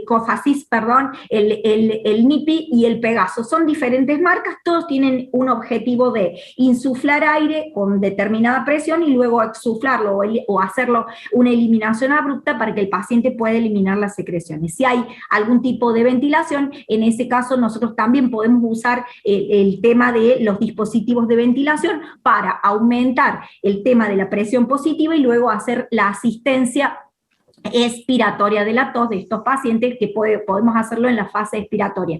En general, a mí me gusta cuando los pacientes están con soporte no invasivo, usar los modos volumétricos de ventilación para que el paciente pueda tomar aire y guardar, y hacer su propio air stacking con el dispositivo de ventilación. Es ideal, y después asistirle la tos, y que el paciente tenga un recurso cuando está solo y cuando está durante la noche ventilado. apropiado, porque durante la noche es donde pasan la mayoría de los eventos desafortunados. Siguiente, Maggie. Entonces, nuestras técnicas son la famosa tos asistida, que ahora terminamos de comprender, el air stacking, que es sumar volúmenes de aire para luego generar un flujo expiratorio apropiado para poder eliminar las secreciones, y la combinación de ambos cuando estos famosos picos de flujo de la tos han descendido menos de 160, ni hablar, ahí ya necesitamos el COFACIS, pero entre 270 y 160 siempre hay que combinar las dos maniobras para que sea más efectiva la eliminación de las secreciones. Siguiente. Entonces, la tos asistida consiste en esta famosa compresión abdominal y torácica en forma simultánea, cuando el paciente hace la tos, ¿no? A veces los pacientes no tienen una tos voluntaria, entonces uno a través de diferentes maniobras estimula la ventilación, por ejemplo, elongando el tórax y luego acelerando los flujos expiratorios, logra que el paciente pueda generar o no el reflejo tusígeno. No hay que ponerse ansioso porque a veces los pacientes no lo logran de manera rápida, ¿no? Lleva tiempo. Y como les decía, aunque los pacientes estos con enfermedades neuromusculares no tengan secreciones, yo tengo que enseñarle las maniobras, porque si yo voy a esperar a que el paciente esté lleno de secreciones, ya va a ser bastante tarde porque va a estar más debilitado y menos va a aprender y colaborar. Y eso pasa en todos los grupos de pacientes, ¿no? Entonces, los mejores resultados siempre que el paciente esté apoyado, o supino, o si está reclinado, pero tiene que tener un punto fijo donde yo pueda generar adecuadamente la presión y, por supuesto, el tórax insuflado o usando lo que también llamamos capacidad de insuflación máxima, esto de tomo aire, tomo aire, tomo aire y lo máximo que puedo inspirar para luego generar acelerar estos famosos flujos, luego de haber logrado el volumen adecuado para eliminar las secreciones. Bueno, las secreciones. Los pacientes neuromusculares manejan volúmenes inspiratorios, ya sabemos, más bajos, por lo que debemos, digamos, aumentar estas maniobras usando el AMBU. Nosotros vamos a mencionar la palabra AMBU, porque nosotros también usamos AMBU, usamos bolsas de resucitación, pero algunos usamos AMBU y lo vamos a ver en la foto. Así que sí, la manera correcta de nombrarlo es bolsa de resucitación manual, neonatal, pediátrica o de adultos, pero también usamos AMBU. En algunos lugares tenemos AMBU, entonces por eso la mencionamos así.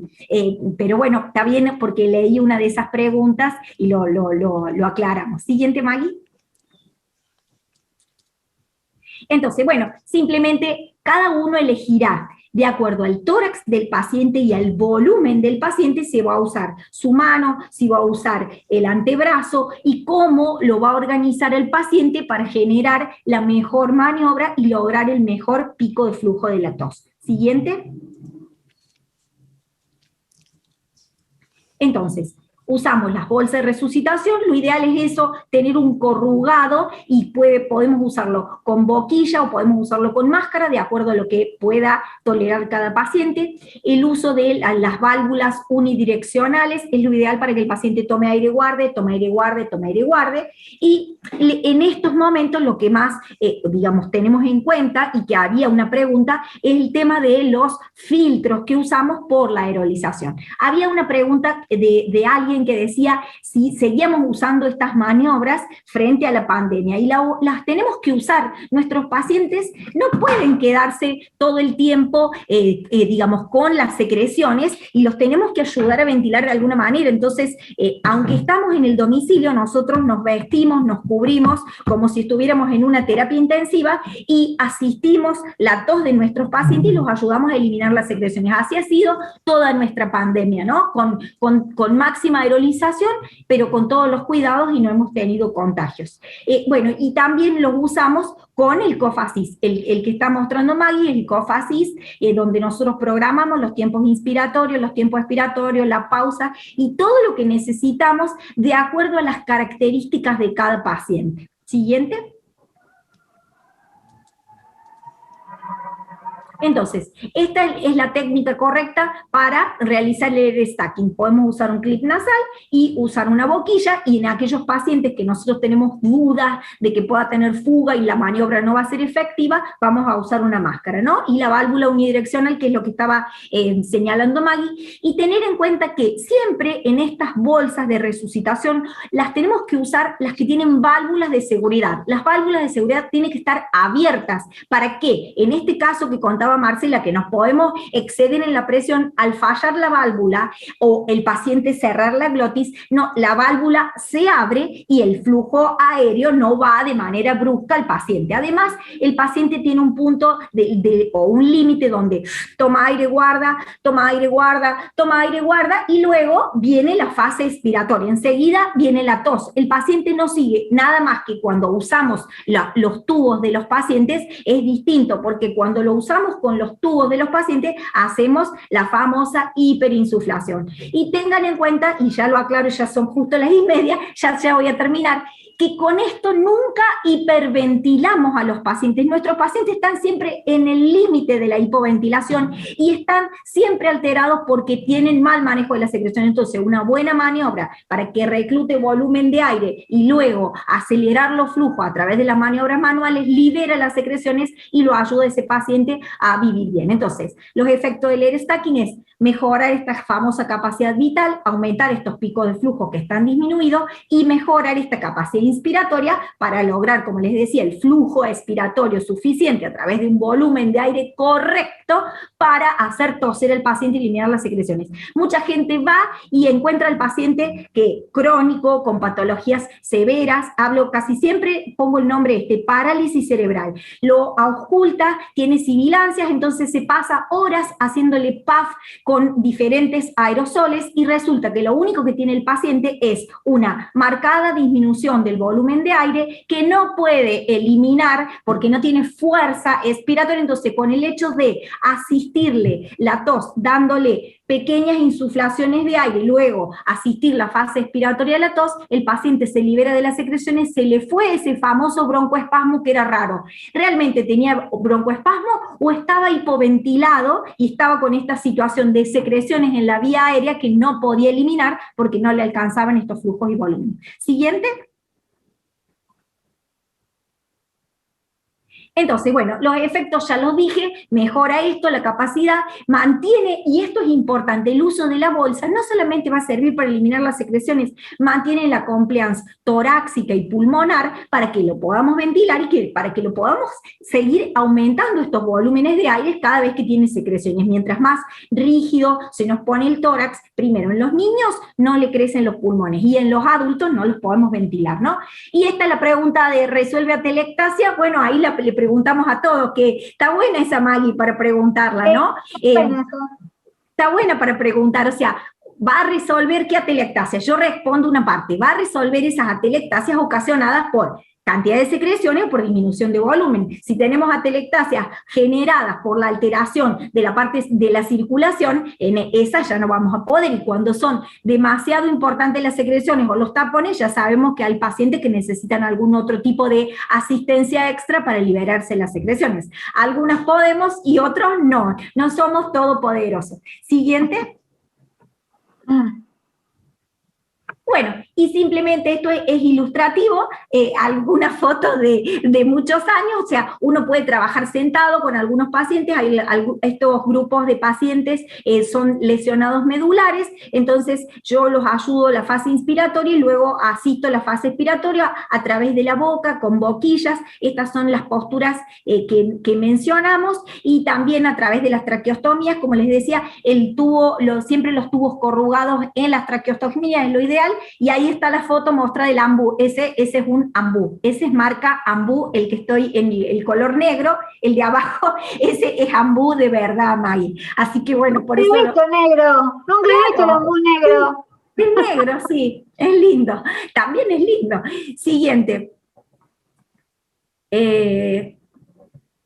es ilustrativo. Entonces, para cuando vamos a usar el cough assist, nosotros tenemos que programar las presiones que vamos a usar en la fase inspiratoria, en la fase expiratorias. Por ejemplo, esto es un ejemplo de 3 a 50 centímetros de agua en 3 segundos para la fase inspiratoria, luego una pausa y luego viene la fase expiratoria.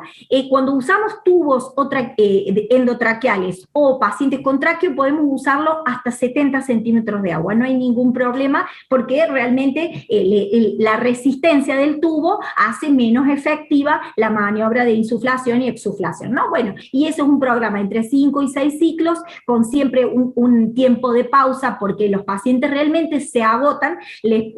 Siempre los invitamos, Maggie, hemos tenido oportunidad en algunos congresos, porque la gente quiere usar los dispositivos y probarlo un rato, cómo eso te fatiga, y a veces nosotros nos ensañamos con el paciente y eso los agota bastante. Así que hay que tener en cuenta el descanso de los pacientes.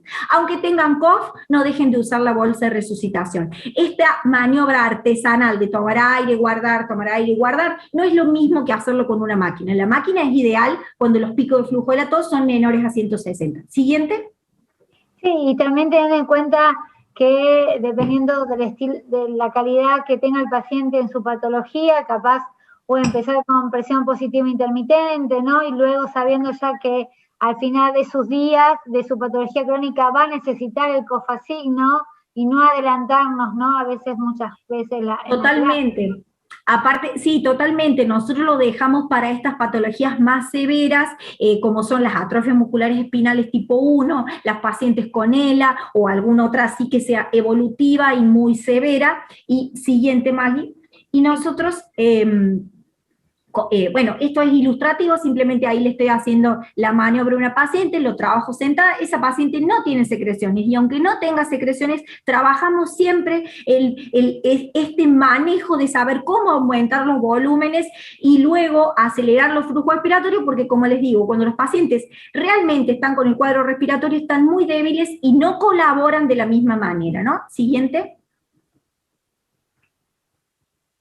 Entonces, y esto es importante, ¿no? Cada vez que nosotros insuflamos, la vía aérea se abre, y cuando exuflamos se colapsa. Cuando los pacientes tienen trastornos a nivel vulvar, sucede al revés y empieza a colapsarse la vía aérea, y entonces cuando las maniobras con el cough assist se empiezan a tornar inefectivas porque hay trastornos de la deglución, lamentablemente es el momento de la traqueostomía, que es lo que pasa en las ELAs, ¿no? Así que ese va a ser el tema siguiente, ¿no? Entonces, una de las cosas por las que nos damos cuenta de que hay que hacerle una traqueostomía a una ELA es cuando ya no logramos eliminar las secreciones porque se nos colapsa de tal manera la vía aérea y han aumentado tanto los trastornos de la deglución que no nos queda otra que hacer la traqueo. Pero fíjense a la altura, entonces también esto de dejar de pensar en las traqueos preventivas, sino las traqueos en el momento oportuno. Va a ser el tema de la próxima clase. Siguiente. Entonces, ¿y cuándo está contraindicado el cough? Cuando tenemos enfisema, cuando hay neumotórax o neumomediastino. En neumotórax hay una contraindicación relativa, o sea, no hay que usar la fase inspiratoria, uno puede usar solo la de exuflación. Lo programamos, pero tiene que ser un neumotórax muy controlado, ya drenado, en fase de evolución, o sea, no se lo dejo a manos inexpertas, o sea, asesórense adecuadamente, pero lo digo porque hay apartados, incluso John Bach lo tiene descrito, incluso lo hemos usado con pacientes. Bueno, en el barotraumatismo no, y bueno, y ahí está lo del cierre glótico, es la explicación, o sea, cuando los pacientes tienen este trastorno, ya no nos va a servir ni el cough assist, y son lamentablemente las indicaciones para realizarle la traqueostomía al paciente. Siguiente. Y bueno, la respiración glosofaríngea, que es otra manera de ayudar a toser a los pacientes, es usar los músculos glóticos. Tomo aire y lo guardo haciendo cierre glótico, con eso aumento el volumen de aire y luego hago la fase expiratoria, digamos, abriendo la glotis espontáneamente y generando la tos efectiva. Eso, vamos en otro momento a poner un videíto de una paciente que lo hace perfectamente para que sea más ilustrativo lo que no lo han aprendido. Realmente es una técnica que funciona, es una técnica viejísima y la seguimos usando porque sirve para que los pacientes puedan pedir auxilio cuando se quedan sin el ventilador, estos pacientes que cognitivamente están bien y que tienen buena función glótica. Siguiente. Ya termino. Sí, tranquilo.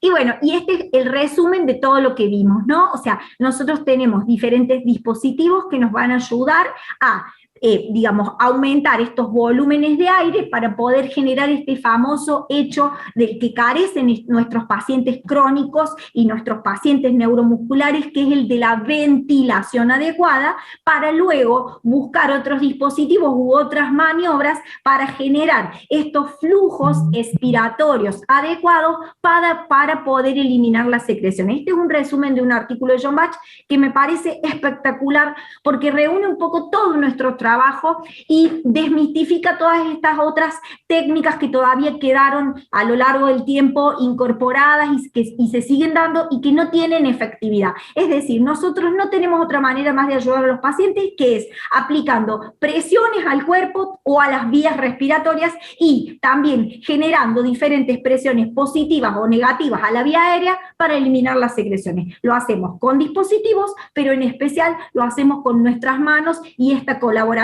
de pequeños dispositivos de bajo costo, como es el uso de una bolsa de resucitación manual, para aumentar estos volúmenes de aire y lograr que los pacientes puedan toser y eliminar las secreciones. Bueno, y la última, y muchas gracias para todos. Buenísimo. Ahí está. Así que bueno, es simplemente esto, nosotros estamos acostumbrados, y bueno, pedimos disculpas porque queremos darles muchas cosas y a veces no podemos, esto de quejarnos de las cosas, y sabemos que hay pacientes que realmente, o personas que no viven bien, no la pasan bien, entonces está bueno esto, ¿no? Pensar en todos los seres humanos que están sufriendo y no en nuestras, a veces, realidades que tienen muchas soluciones, ¿no? Encontrar eso, el camino para resolverlo. Bueno, muchas gracias. No, muchas gracias. Y también pensar de que, como vos dijiste, Celi, ¿no? Que ante patologías crónicas, por ejemplo, podemos estar en la mejor institución y tener ya un COFACIS, ¿no? Pero no ya entrar en empezar con eso, sino empezar con otras técnicas para justamente no debilitar y rehabilitar otros músculos que después sabemos que esos se van a alterar y que finalmente van a utilizar esas herramientas que, como el COFACI, por ejemplo, como vos decís que ya hasta en el COFACI no va a poder resultar y que van a terminar traqueostomizados, ¿no?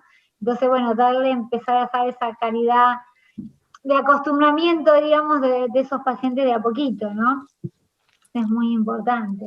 Celi, una pregunta interesante que acá surgió es el tema del uso del COFACIS o del AMBU en pacientes EPOC. Si bien hablaste puntualmente de neuromusculares, si querés decir unas líneas de eso, porque se repitió un poquito eso y está la duda.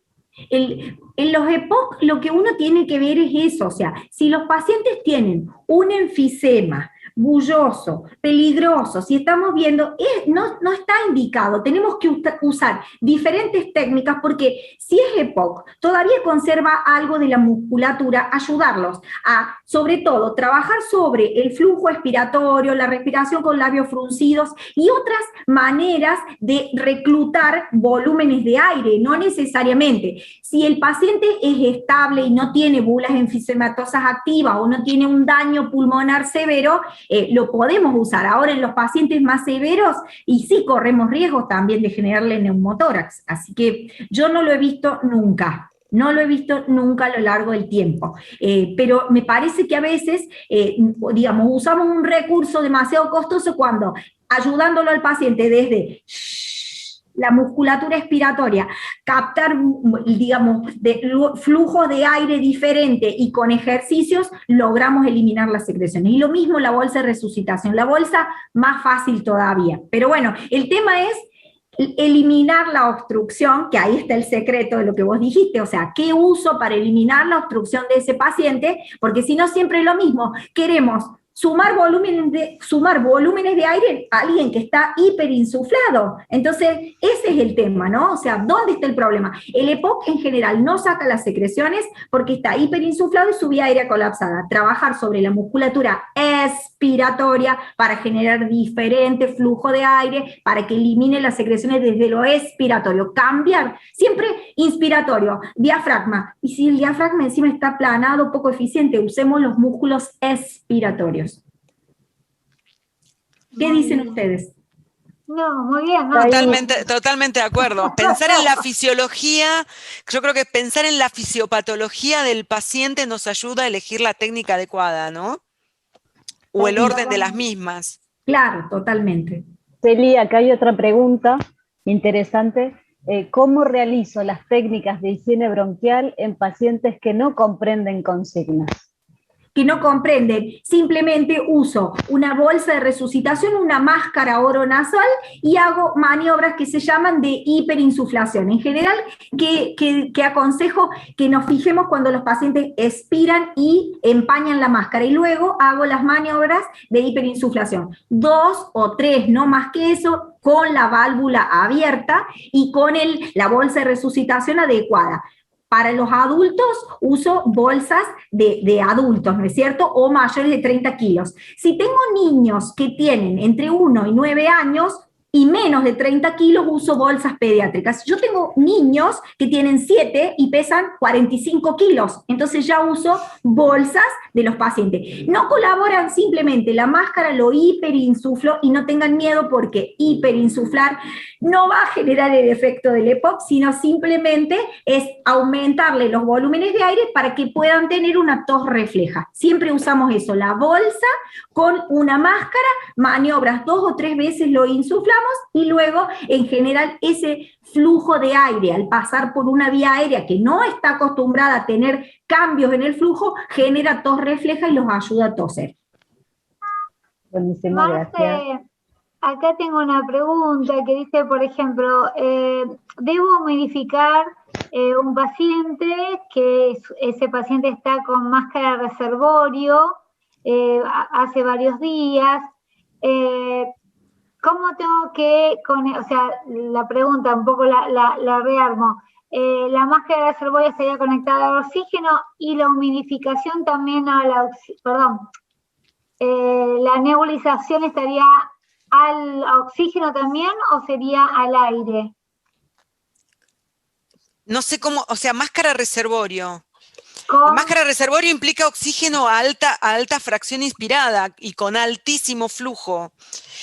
Lo que sucede, vos podés poner en serie el nebulizador si es que necesitas alta cantidad de flujo, pero lo que te sucede es que parte de ese aerosol va a quedar y condensar en la bolsa y termina cayendo la medicación dentro de la bolsa de reservorio, con lo cual la droga que vos querés administrar no termina siendo administrada y disminuye y se empieza a mojar la bolsa y el paciente empieza a tener como líquido y resulta absolutamente incómodo. La realidad es que hay que ver qué pasa que ese paciente necesita máscara reservorio. ¿Dónde estamos parados? Estamos parados frente a un paciente grave si está colgado, llamémosle popularmente, de la máscara reservorio. No sé qué opinan ustedes, pero la verdad que con la bolsa cae todo el líquido abajo.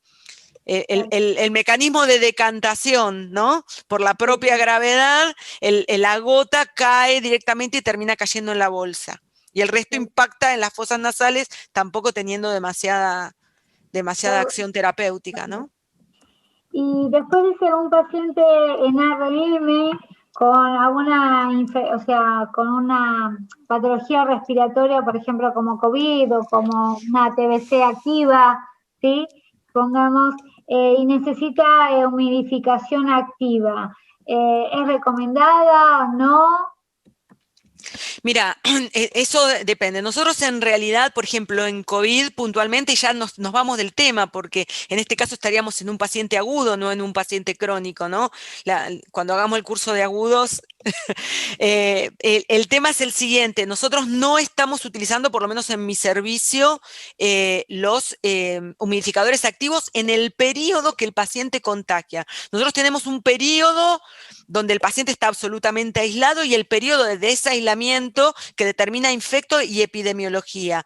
Una vez que el paciente sale del periodo de aislamiento, pero sigue siendo COVID porque quedó ventilado por más tiempo, tranquilamente ponemos el dispositivo que queremos, porque ya sabemos que ahí ya estamos fuera de la etapa de contagio directo. Más allá que están en boxes, que seguimos vistiéndonos y nos seguimos aislando, el riesgo es menor. Ahora, en la primera fase están todos con humidificador pasivo. Tratamos de comprar humidificadores pasivos de buena calidad y hacer el cambio adecuado. Nosotros hacíamos cambio por protocolo cada 72 horas y ahora lo estamos disminuyendo a 24 y 48 porque tenemos alto índice de obstrucción de tubo endotraqueal y tener que cambiar un tubo en un paciente que contagia es doblemente peligroso. Entonces, eso lo vamos mirando con mucha frecuencia, midiendo las presiones del respirador en este caso.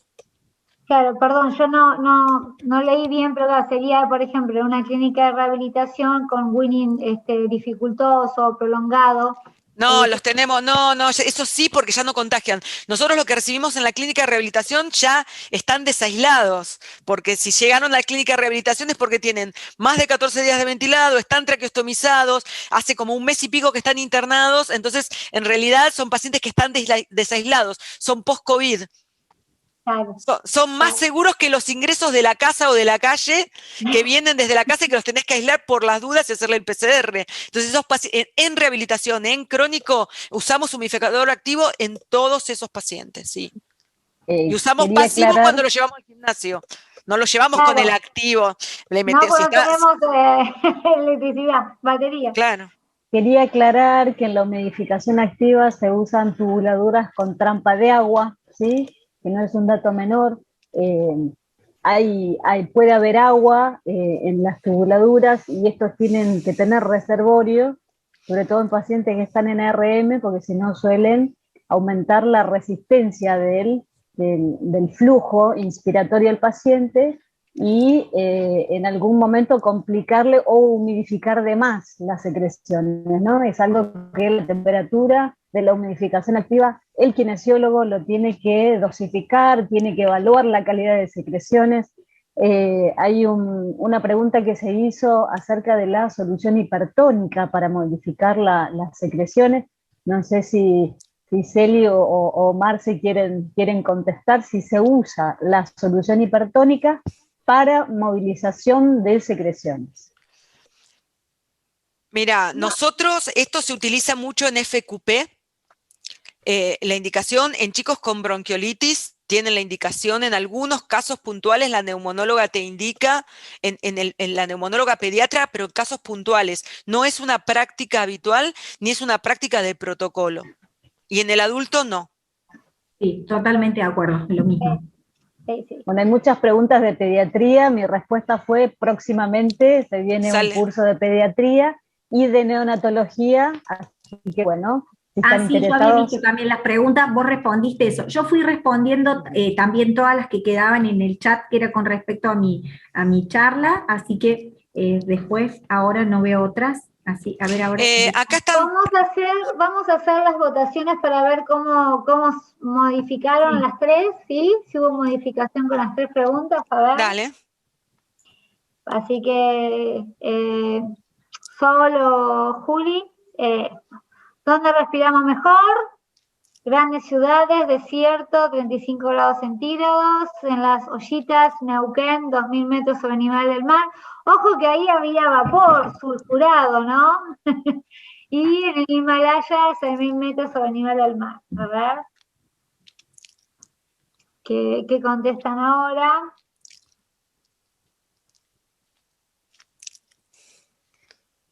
En realidad, si estamos sanos, ¿no? Bueno, claro, sí.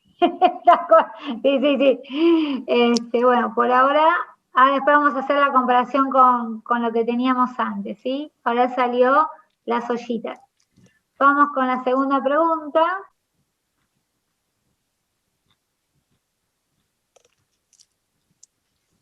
¿La aerosolterapia siempre está indicada para la técnica de higiene bronquial, sí o no?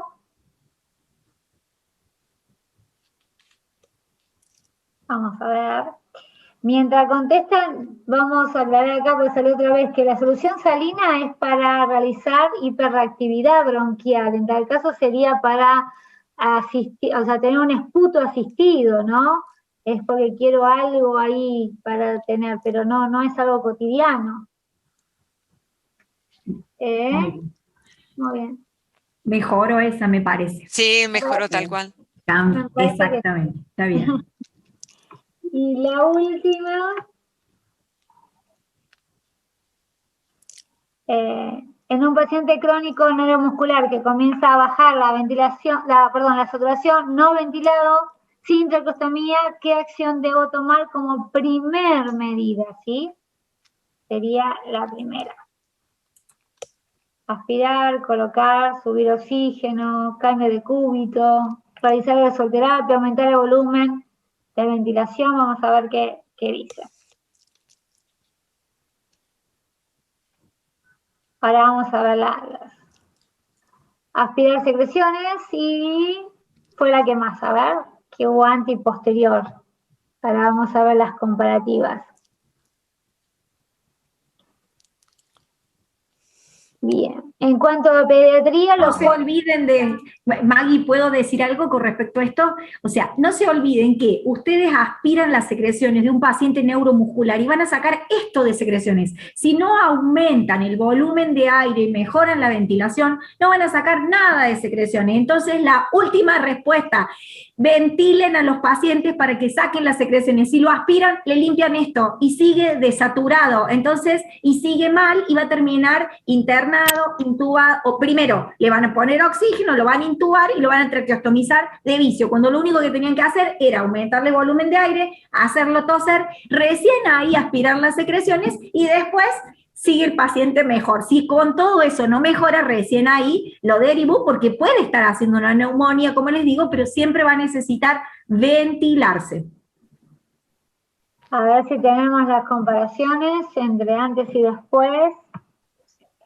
Sí, además es solo pensar también que si quiero sacar secreciones de las bases pulmonares, tengo que ingresar más volumen para poder tener más aire respiratorio, ¿no? Pero a veces uno, yo que sé, al no tener experiencia en el neuromuscular, a veces uno se encierra, ¿no? Pensemos que el pulmón, que el neuromuscular en general es un pulmón sano en una caja enferma. Entonces, cuando los insuflamos no los lastimamos. Lo que ayudamos es la caja. Entonces pensemos desde ese lugar, a diferencia de la mayoría de los pacientes que vemos, EPOC, con neumonía, COVID. Acá tenemos en general, antes de que haga la neumonía, un pulmón sano. Entonces tenemos cierta licencia con los volúmenes pulmonares de estos pacientes. No sé, Celia, al menos es lo que interpreté. Y hay muchos así, que más allá digamos, de esta situación pulmonar que pasan, por eso les decía, lesionados medulares, pacientes con traumatismos de cráneo, pacientes post-ACV que no han tenido, pero que no tienen problemas de pulmón, o sea, son muchos los pacientes. También ahora hay muchos pacientes post-COVID con alteraciones neuromusculares y que el impacto en lo pulmonar fue el menor. El impacto mayor está en todo el resto del organismo. Entonces no se olviden de eso, no piensen solo en esta función del intercambio gaseoso, sino que miren todo el paciente. También es lo mismo, hay pacientes donde el impacto no ha sido en lo pulmonar. Bueno, hay muchas preguntas de COVID y muy específicas. Yo no tengo drama de responder, digamos, después, algunas sugerencias sobre una paciente que tiene muchos kilos de peso y está con diferentes, cómo ayudarlas para bueno, no demorarnos. No se olviden que acá nosotros estamos en esos crónicos más olvidados. También lo dijimos al principio, no solo es un curso, algunas cosas les vamos a contar de COVID, pero no es solo COVID, hay otros, muchos más. Sí, y además hay que pensar que el COVID es una patología más y que te lo va a transformar en un crónico, o sea, no es... También. ¿No?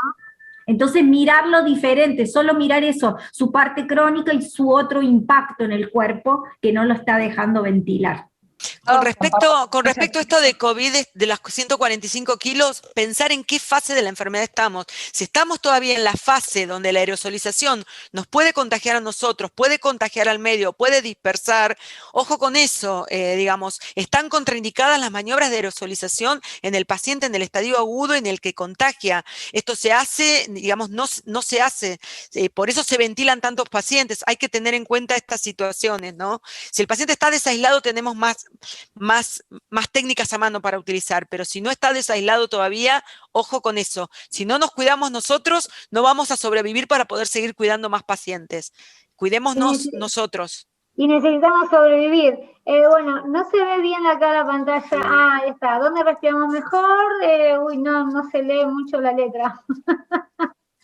Bueno, en Neuquén, por lo que se ve, respiramos mejor, no lo sé.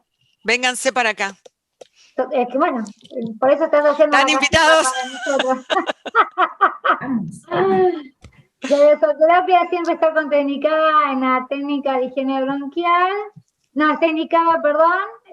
Bueno, está casi igual, miren, ¿sí? Algunos sí mejoraron que no, pero bueno. Y el otro, no me acuerdo cuál era esta 1, 2, 3, 4, 5, 6, 7, esta no sé qué es la 7. No sé qué era la 7 ahí que tiene más valor. No, la del volumen de aire, del neuromuscular, mejorar el volumen de aire, mejoró la cantidad de respuestas, pero también aumentó el de aspiraciones, así que parece que los confundimos.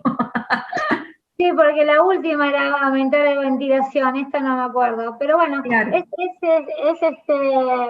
obvio. El de aspirar la secreción es el primero, el que está en rojo, que es el que ganó en los dos, nada más que en el segundo pusieron más todavía, pero también pusieron aumentar la ventilación, así que se dividió más en esos grupos. No se olviden de aumentar la ventilación para poder sacar las secreciones, si no, no aspiran nada, aspiran esto. Se los digo por mucha experiencia. Si ustedes, hay gente que dice, no, porque yo pongo la sonda y llego, bronquio, fuente, derecho, no sacan nada. No sacamos nada.